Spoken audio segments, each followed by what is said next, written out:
Hallelujah. Segna clear to te in zavayin sa bayvek ule don chuma atswan pathian ka ishway nazara hundi takmay kan general tenupa kum na hun toy te hun sep takara kan ne the don ani a he interview hi apur khop maya ko ngai taka he interview te atop thlenga milotel puiturin ka som seo ani. Well, I'm very pleased here today sitting with our General Brian Paddle and Commissioner Rose. The last time they visited our territory was in 2017. There he was chief of the staff, and there I was sitting in his interview with the SECNET team, sitting in the right corner watching his interview. But today I sit with them doing the interview part, and this is such a great milestone for me, for my part. Okay, since we don't have the whole day for ourselves, moving on to the questions for the general, what are your expectations of Mizoram as a whole? I think Mizoram is a beautiful expression of the Salvation Army internationally. And I'm so glad that we have such a beautiful family of Salvationists here in this part of India. Commissioner Rosely and I are delighted to be here because over these next days, we're going to meet many Salvationists. We're going to be with our young people, our ladies, our men, public meetings, corps cadets. So we're really anticipating that God is going to bless these celebrations and that God is going to pour out His Spirit upon us as we meet together to celebrate. That's so good. So this is not your first visit in Aizawl. So what is your favorite thing about Aizawl? The last time we were supposed to come together, and it ended up that I came on my own because Commissioner Rosely's father had passed away. And I think I'm still having my eyes wide open, as I did then, of the beautiful way this city of Aizawl is constructed. I can't help but be fascinated by the hills and the way you've placed your houses and all of that. But I think the other thing that left an impression upon me, and I tried to share with Commissioner Rosely when I went back, was the beautiful expression of the Army here. The musical accomplishment of our musicians, our songsters and band. I remember a dance that the young people did, These Are the Days of Elijah, perfectly synchronized. I remember the youth being a very clear, valued asset to the Army, and I think I will look forward to seeing those youth now being older and taking their place in the Salvation Army. So we're full of anticipation of what these next days are going to hold for us. Okay, that's so interesting. We have our officers posted in different parts of India and abroad. So is there any chance for our workers, not officers, to continue their services in abroad? There are programs that exist for lay Salvationists to serve outside of their home territory. And that's facilitation through international headquarters by means of application. It's harder today to move officers around the world because of visa and entry requirements. And of course, whenever we do that, we take great responsibility for the people that we're moving around the world. I still think it's a little harder for lay Salvationists, but it's quite possible. We have many lay Salvationists serving in different parts of the world, especially in our schools and in our hospitals, and finding ways that they can use their professional capacity to help hold up the Army's work in another country like Indonesia or Africa, wherever we have places they can serve. So it is quite possible, and you would have to work through a nice application process for that to become a reality. So if you're interested, we can use some help with communications around the world. I might need visa for that, right? So let's talk about London, talking about the works. Okay, London is recognized as a holy land for Salvationists. Yes. So many officers and lay Salvationists used to visit in terms of meetings, trainings, congress, and all those. If a lay person like me wished to visit London at my own expense, is there any requirements can be given from the international headquarters regarding invitation of visa, and moreover, the accommodations as well as tour guides? I think that's not a bad question. I would say that we're not ready to do that in an open way to welcome the whole world to London. The responsibility would be quite significant because with any invitation letter comes responsibility to host and to ensure the individual fills the requirement of the entry permit and then returns home. So right now we are working very well with our International College for Officers, and as you suggest, we host many, many conferences and we bring as many people to London as is appropriate. We're probably operating at the very maximum of what we can manage because we are not an office that facilitates the coming to London. We're an office that's facing outward to the world. And as much as people like to come to London, my staff at international headquarters are also being sent into the world. And that is our primary goal, is to support the Salvation Army around the world. So as we sit here, there's a large number of people meeting in Singapore around our international finance and accounting system. So we are not only doing things in London, we are hosting those things around the world. And we're not an office that has a big capacity to handle the kind of... The accommodations? Yeah, I don't know. We have one extra room, but that's not available. So we don't even have accommodations. So we would have to do, it is very I would say it's challenging to see that as a future reality. I got that point. So let's talk about the young soldiers who are still learning. Is there any chance for them to go to like the Booth College in Canada? Is there a chance for them to enter that college? Yes, I think Canada as a territory can speak for itself. As you're a Canadian now, I am a Canadian, and I can indicate to you that Booth University College does offer scholarships and does make it possible for there to be a number of their students to be from outside of Canada. As a matter of fact, I think they have done tremendously well with that. There are also other opportunities. At the United Nations, we have the International Social Justice Commission, and often interns can place themselves there for a period of time. So there are opportunities, and I'm sure that the internet can help young people find those. So which means that college provides scholarship for them as well? Well, when we bring interns to ISJC, we do assist with that, yes. Oh, that's so great.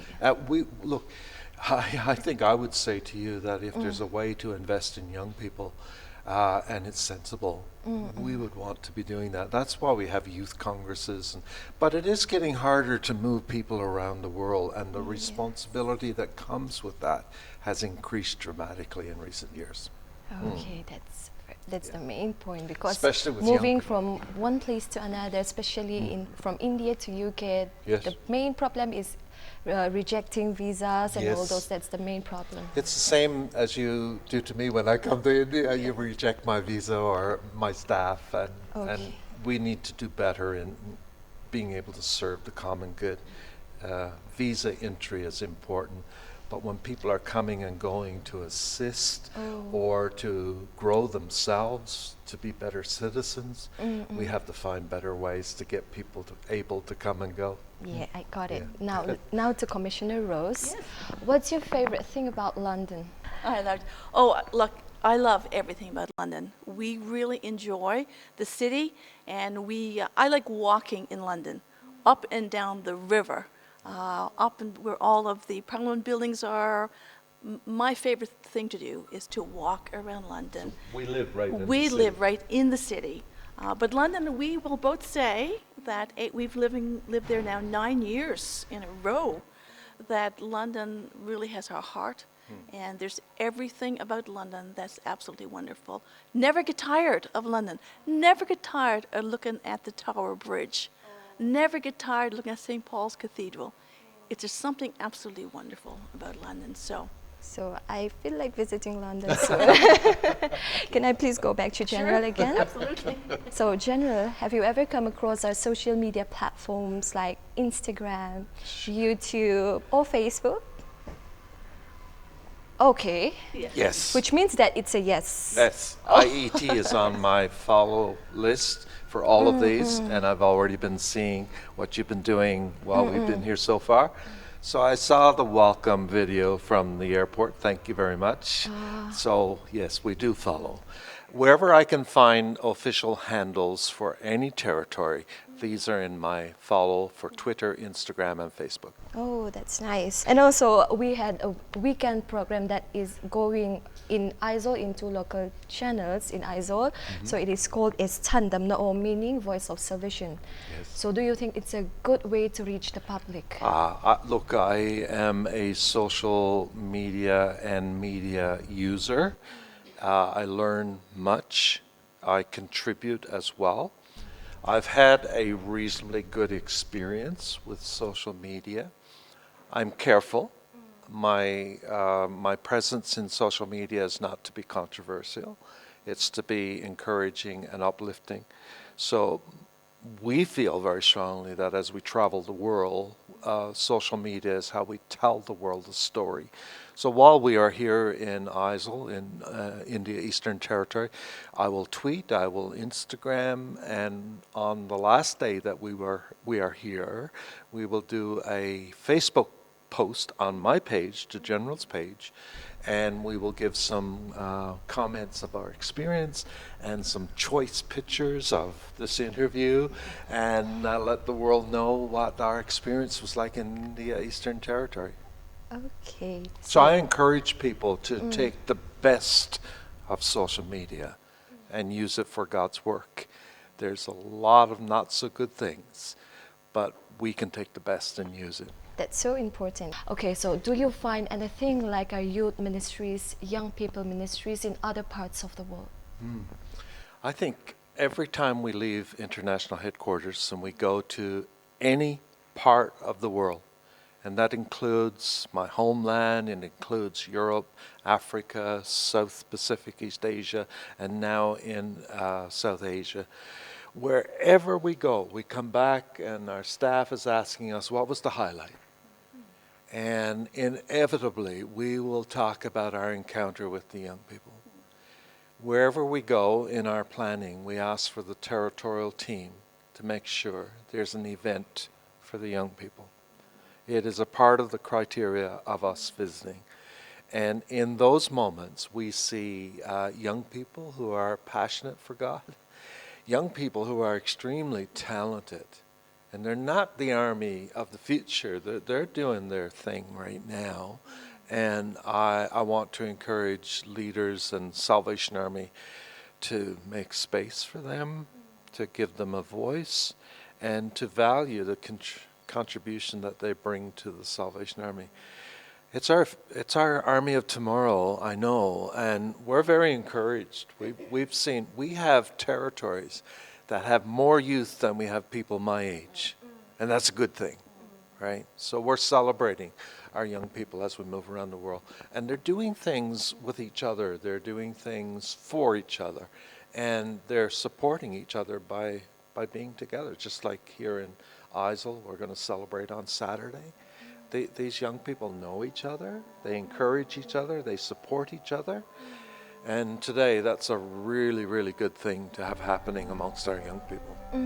So, from our territory, you might have noticed that we have dedicated and staunch local officers. Yes. So, is there any orientation development program for them to enhance their capacity and dedication? International headquarters would not develop that program, but there are many territories that have very wonderful training programs for local officership, and we certainly encourage them wherever we go. In a few instances, in recent visits, we've had a special local officers dinner with the General, and we've been able to acknowledge the role of our lay people. And I know that here in the Eastern Territory, because I met them when I was here the last time, our local officers take a very vital role in helping lead our mission, lead our churches, and have good influence on setting the mission plan for Corps and supporting the officers. Because I'm pretty sure our officers have more than one Corps appointment sometimes. and it's our local officers who help and make sustainability possible. So I think I would encourage any territory to have training programs for local officers to help them be more proficient in the work that the Army asks them to do or enables them to do as lay people. Okay. Yeah. So now for Commissioner Rosalie, you might have come across, from the reports given to you, you might have come across the rice collection in our territory. Yes. So what are your views about that? It's incredible, actually. I was very impressed when I read about the rice collection. It certainly is a stewardship principle. It certainly is the heart of the Salvation Army. Women helping each other, women making time to give of what they have to help others to improve on their welfare and their life.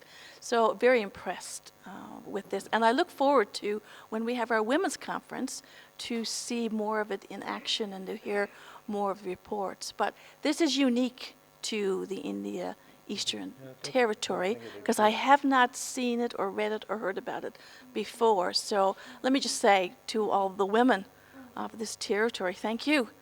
I commend them. I want to praise them. I want to tell about the story a little bit more when we travel around the world. But yeah, it's just great. People helping each other. So from your saying, which means that there is no similar practices in anywhere around the world. Well, there's that we know of called the rice collection. There are lots of things happening on every territory, and it's when we travel we really see it. I mean, I can read about it, but when we travel and we hear about it and we see it in action, that's what really impacts us. And I like to share the story then with the International Salvation Army. So there are things like self-help groups. They're huge in many territories, empowering women, helping women with their education, helping women in leadership things. So yeah, so there's things helping. We have others, again, not totally under women's ministry, but women's ministry very involved in it. We have Gifts of Hope. In another country, in Canada, is Gifts of Hope. So there are lots of things happening when it comes to helping people to live better lives financially and through means of help aids. So we're extremely, look, the women's ministry across the world, Home League, is the backbone of the Salvation Army. Its strength is just incredible, and we are getting stronger and stronger. Yes, that's the important part. And just in case you think this is a women's thing, the General is very aware of the strengths of our women and their ability to make things happen and their ability to structure a rice collection program so that at the end of the day, wonderful things are accomplished. And our women around the world are doing rice collection here, something else here, something else here. But the reality is that the women are leading the mission of God in the world. And that's just all over, and I thank God for our ladies. Yes, even our founder said that my best men are women. That's so. My best women are women. They are doing very well. Oh. Okay, can I please go back to Commissioner Rosalie? So can you tell me about your views of the women ministries in India Eastern Territory as a whole? Well, the thing is that I have to be here and really see it. Very strong. I know that. I just had the opportunity of meet with the women's ministry team over at territorial headquarters, which is really great to meet them. I know that the women in this territory work very, very hard.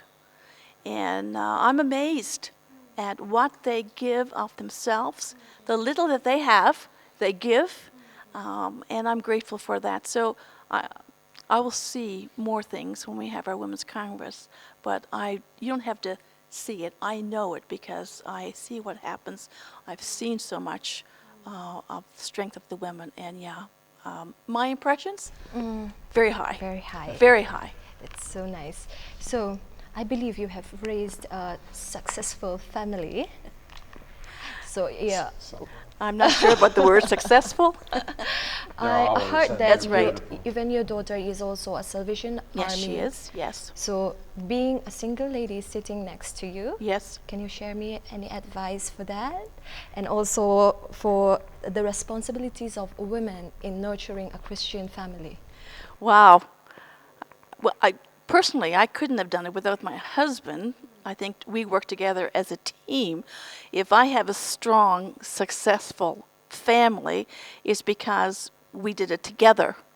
I realized that as a mother and as a wife, but as a mother to my children, I'm a role model of what a woman should be, is. I'm not perfect, but I would hope that I would hope that I would be able to role model for them the joys of being a woman, to be proud of who they are as women.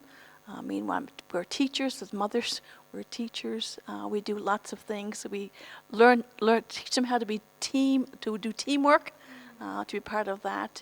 We praise them for what they do well, and hopefully that's the strength of saying to them, "That's perfect. That's excellent." I think it's just, for us, I think it's including them as well in our ministry. Our girls, yeah, even today, I mean, our girls have been very much always part of our ministry.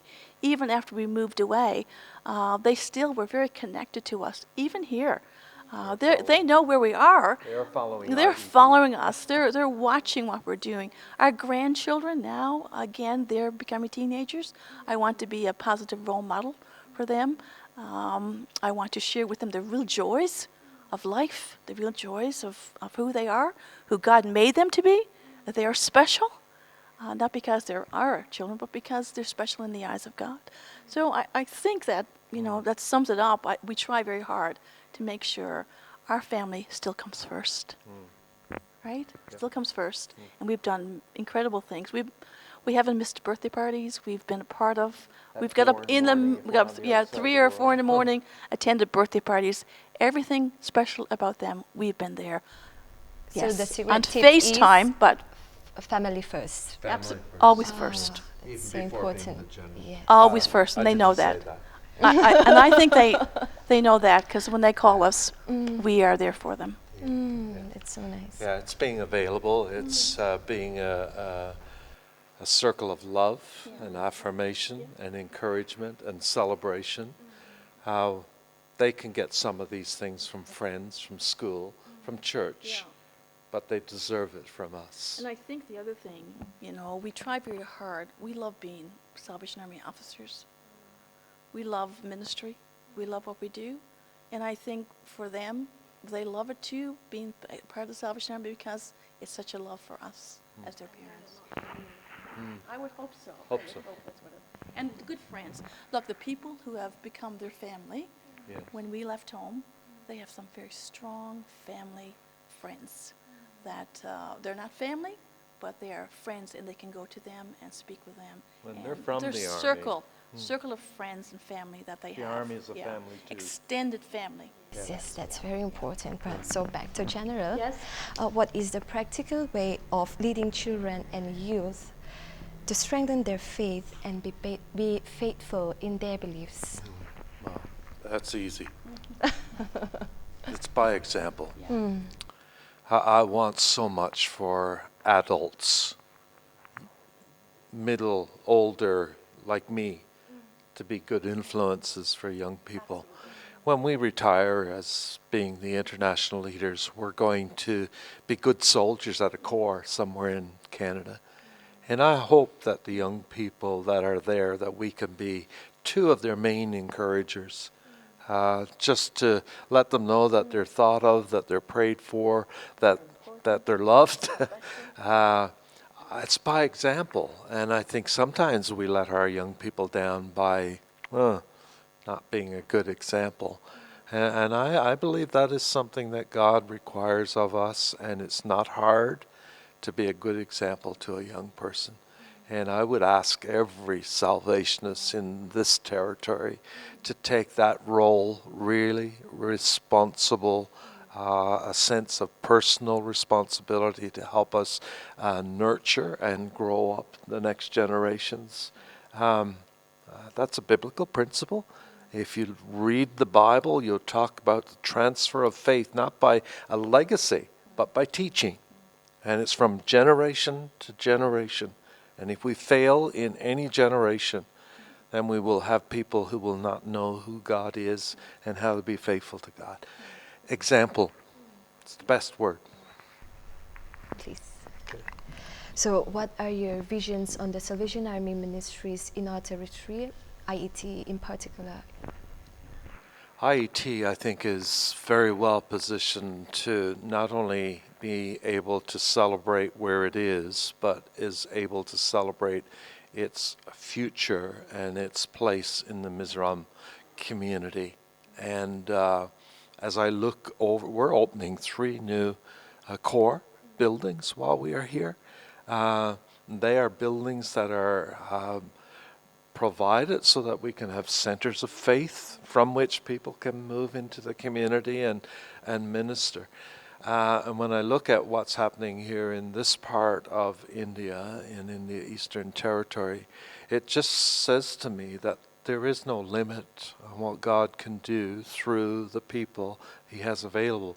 It's my understanding that we're going to start training more cadets and we're going to release more people into ministry. You have a program here with your soldiery that is just incredible. And you're supporting 300-400 people who are helping the work of the Salvation Army. I'm sitting here saying, God will honor the faithfulness of His people. So if God's people are being faithful in His mission, then only greater things will come in the future. Okay. And I think the IET is a good example of what God is doing through people. So to my last question, Yeah. is that a relief? No, it's okay. Can you convey to the audience through this camera anything you would like to share to us today? Yes. Well, the first thing the people out there need to know today is that they need to come and participate in all of the meetings that we're going to participate in, because it's going to be really, really fantastic, and God is going to bless us in very beautiful ways. The other thing I would say is that I think we live in an age now where there are many distractions to personal faith. So I would ask for people, our soldiery particularly, to understand their personal faith, understand their covenant with God, and even in difficult times, to be faithful. Faithful to God first, but faithful to the covenants that we share through the Salvation Army. The other thing that comes to mind is that I believe the Salvation Army has a mission in the world. And I believe that the world needs the Salvation Army. Mizoram needs the Salvation Army. So the General is asking for all of the officers, all of the soldiers to be ready to respond to God and to do His work. That might be a personal testimony. It might be helping your neighbor. It might be being a part of a congregation and a greater thrust evangelically into the world. All of these things, God can use His people, and I want our people to be available to Him. Okay, Commissioner Rosalie, please. We're really, really pleased to be here with you, and we are here to celebrate. We have come to see you. Now you come and see us. We are grateful for the many prayers that are being prayed on our behalf, both here and internationally. And when people are praying, then God is going to answer prayer, and we're going to see a great moving of His Holy Spirit. We want to really speak into your hearts from God's Word. And so we're praying that God will bless us, God will bless you, and we will celebrate like never before here in this beautiful territory. God bless you. Thank you so much, General and Commissioner Rosalie, for your time. We'll continue to pray for you, and may the good Lord be with you always. Thank you. Thank you. Song on the sea.